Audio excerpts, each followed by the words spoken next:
شمشیه های حیدر و ما شهادت آرزوی بچه هامونه. من هیچ وقت به اندازه این روزها افتخار نمی‌کردم بچه‌های کوچیک دارم و با بچه‌های کوچیک هم توی صحنه‌ام. شجاعت ماه که باعث میشه دشمن از ما بترسه. ما برای به دست آوردن این امنیت، این آرامش، این انقلاب خونها دادیم.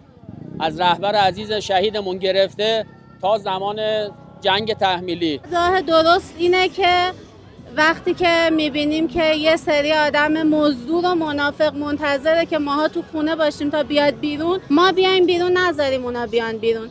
بچه‌ها هم باید از همین الان یاد بگیرن. عقیده خودم بچه‌رم آوردم که راه درست رو تشخیص بده. جای این مدرسه اومدیم، مدرسه از اومدم بچه‌ها راه مقاومت و راه شهادت رو یاد بگیرن. برای اینکه از الان یاد بگیرن اینجا جبهه حق و باطل رو بدونن حق کدوم طرف درست تاریخ وایسادن. من 5 تا فرزند دارم و هر 5 تاشم آوردم که نشون بدم که ما پشت رهبری هستیم. بچه‌های ما جان فدای ایرانن. ما همه وجودمون، همه سرمایه هامون فدای ایرانه. تا آخرین قطره خونمون پای این انقلاب و رهبر عزیزمون هستیم. ما تنها چیزی که داریم بچه‌مونه. همه جوره پای مملکتمون، همه جوره پای انقلابمون. دیگه با ارزش‌تر از این ندارم بیارم.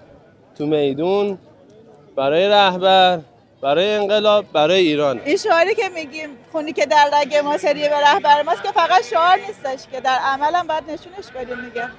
خودم بچه فدای این مملکت.